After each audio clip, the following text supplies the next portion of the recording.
One of the most interesting conversations.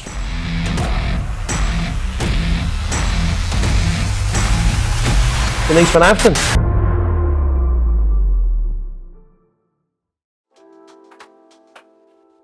Hey guys, welcome to episode number 3 of $1 Million Days, my usually daily vlog. This time we're going to be spending a week together. This is a big week here in June for me. I'm here in Leeds, I'm just outside the Dakota Hotel.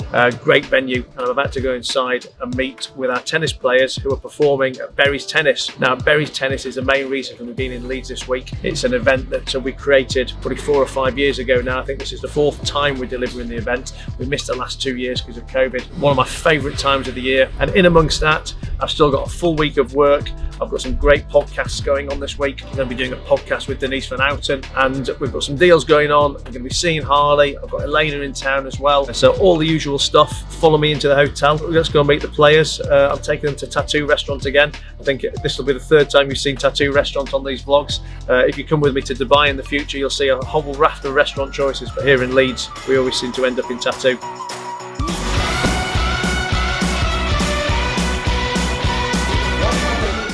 Because the guys who didn't play last week. What's going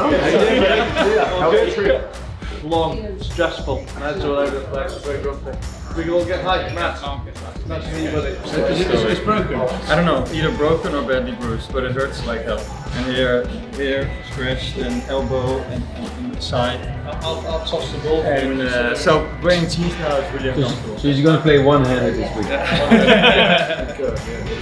This is Elena. Nice to meet you. Now we want to see you, but technically what? Come on, are you wearing those two? It's all what I want, sorry,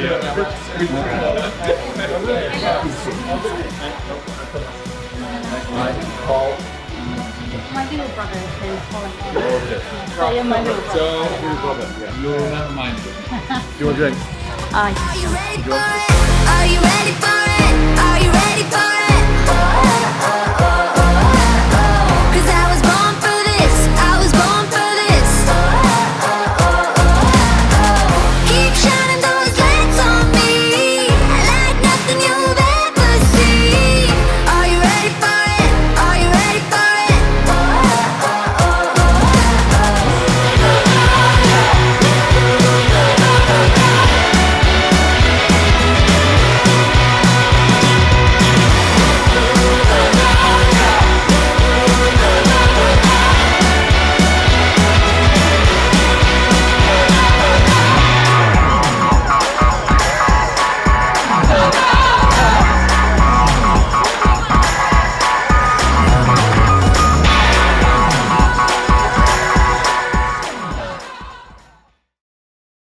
My name's John Stretford, everybody knows me as Stret. At the moment we're setting up for the Berry's exhibition tennis. We've concentrated more on the outdoor today, so we've set the grandstand areas up where all the guests come and sit. The court's been cut again, given its final cut to get some bounce in the ball. We're just actually putting the white lines down for the last time. The nets have gone up, the structures have gone up, our PAs are in place so we can get some music going. Now, Berry's Tennis is the main reason for me being in Leeds this week. One of my favourite times of the year. We build a marquee up at Hazelwood Castle, we build a tennis court outside, and we work with our sponsors, people like Berry's Tennis, Patek Philippe Watches, Sadulo Accountants, JCT, which is a great car dealership here in Leeds, which has got Ferrari and Lamborghini and Rolls Royce and Aston Martin. And we put on this fantastic event. We bring our best clients, our investors, people we want to entertain. We sell tables to local corporates, and 250 to 300 people a day. What, 700, 800, 900 people across the 3 days who we entertain, we look after, we network with, and hopefully we do some businesses as well. We've got Graham McFadden, who's always my favourite singer to do any of our events.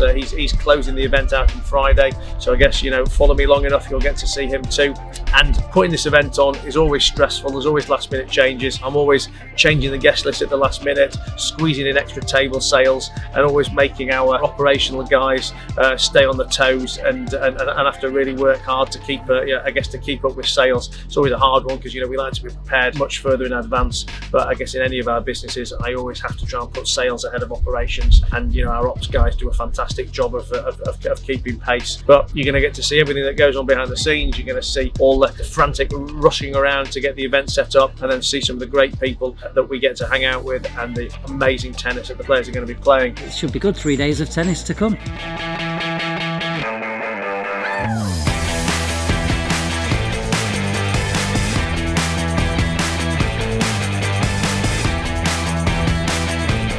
Tennis facing out Oh, that was the way that in the event. like that. So they all should be that way. So facing to the left always. I have them all like that. And then just turn them around now. You had it the right way down.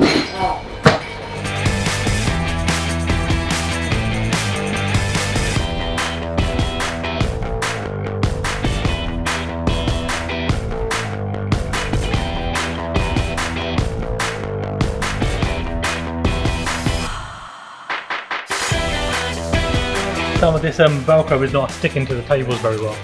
So we're going to figure out the problem, don't know if it's the heat or we'll get our needle and thread. But we will get these boards on the stand wherever it fits. Failure is not an option. Famous last words. Looks like you found a solution. We are solution-oriented people here. There's not a way, we find a way.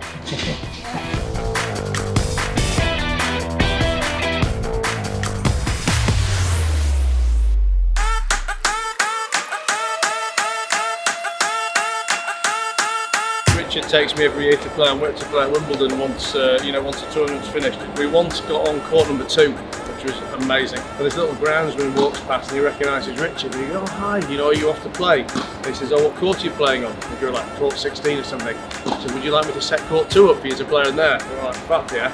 And we went and got the net and set it all up and it was super. I mean, the court was battered by that point, but it was still an experience.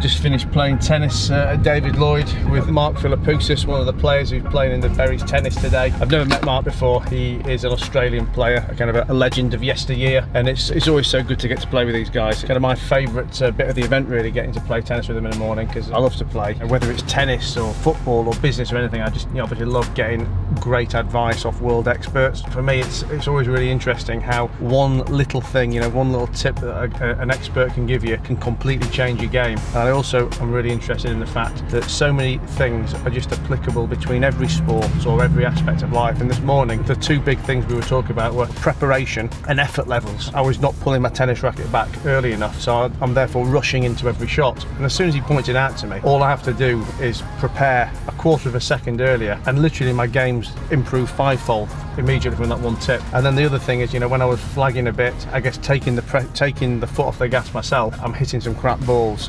And Mark gives me a bit of a G up, come on, there's only 10 minutes to go, get your energy levels going, and that obviously automatically makes me put the effort in. Sounds obvious, but as soon as I tried harder, 2x, 3x, 4x improvement in the game. But yeah, be able to learn from these guys, and always having someone to push you along in any aspect of life is so important. And that's why I really drum on about the importance of having mentors, surrounding yourself by experts who've been there and done it, and have achieved what you want to achieve, because they are the fast track to success. I'm going to have a very urgent payment to send you. I've got 7 hours worth of things to combine into about 30 minutes. I'll ring them now and find out. I'll do it immediately if not, but it should be at 12. I was just on the phone to him.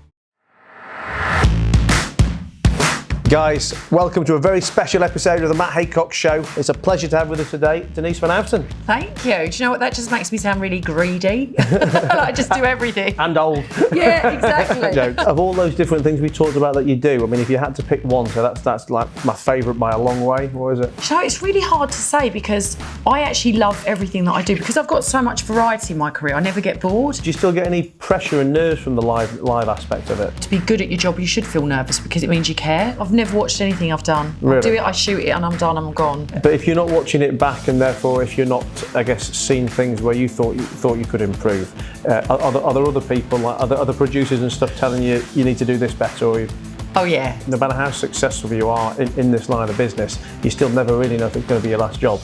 Absolutely. And I think that's the key to everything. Just find what you love, and it doesn't matter what job it is, as long as it's something you absolutely love and you're passionate about. I think you can always come out on top. Buckingham Palace incident, the Queen's toilet roll. I'm forgiven now, apparently. Welcome back. And flashing Prince Charles. this is a big day for Frankie because we played in Dubai when we were in October. We played in Dubai, the only time we played, we talked about it for a while. I've come a long way since that. And I think she came talking a very big game. I don't want to disrespect her too much on camera, but I think it was 6 love. 6 love, 6 love. And she's told me she's taken a few lessons and she's brought some extra firepower today. So let's see if you do any better. I still come with the fighting game. Are you feeling the pressure? No. Mentally strong. I'm ready. Always ready. And I think the tactic is to go everything at Thomas. Everything at Thomas. He's the weak link. We have to go to him.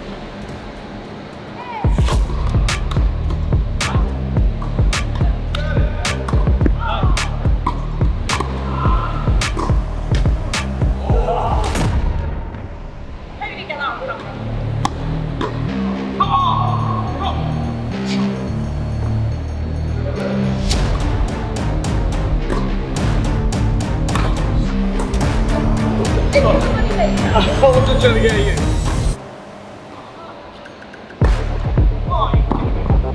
No! We're still front runners. We can still do this. You might be unlucky. I feel very lucky. As if I lose on camera to Frankie. Callum's getting fired. The SD cards will be accidentally wiped.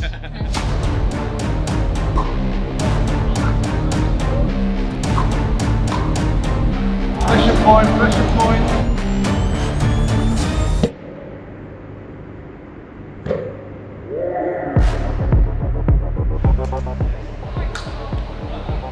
Can't risk playing 2 sets in case it goes the other way. This is the best day of my life. Oh, thank you so much. That was good. Oh, terrible. Well done, Frankie. You did good. You did good.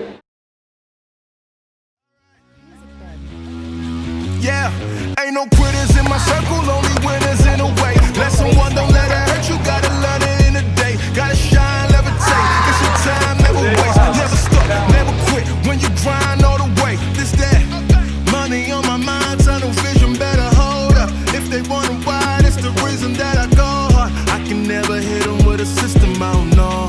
If they wanna hate, let it show them. Oh, we will not stop, that's the rule. If they wanna watch, tell them tune in. Oh, ain't no better time for my crew. When you get it out the mud, what you do? Never stop. Running to the top and never stop. Give it all you got, we never stop. Yeah. They can always watch, we never stop. When you get it out the mud, what you do? Never stop.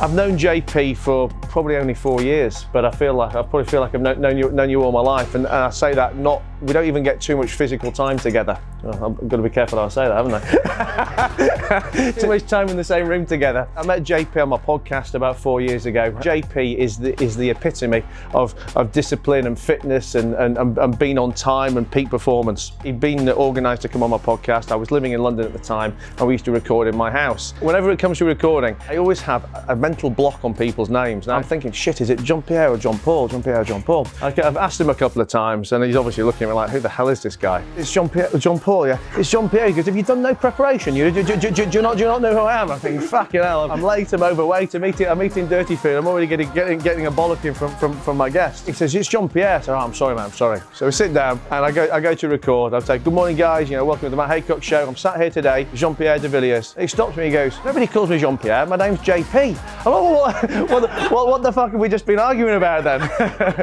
Anyway, we went on to record. I didn't know exactly what to expect with JP, but it was one of the most interesting conversations for me. It doesn't matter who you are from what walk of life, I've never failed to see anyone have JP rub off on them in some kind of inspiring way. JP's going to be talking about motivation today, motivation for yourselves and motivation for your team. So please enjoy and welcome JP. Awesome, man.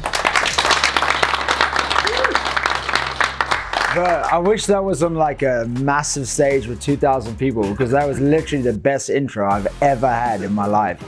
And 100% everything Matt said was true. Crazy, Matt, it's only been 3 years. You know, we've become very, very good friends. We've done lots of amazing things together. I was climbing Kilimanjaro, the tallest mountain in Africa, 4th highest mountain in the world. 6 weeks before, he went, "Oh, what are you doing?" I said, "Oh, I'm doing this money." He went, "Oh, I'd like to do that."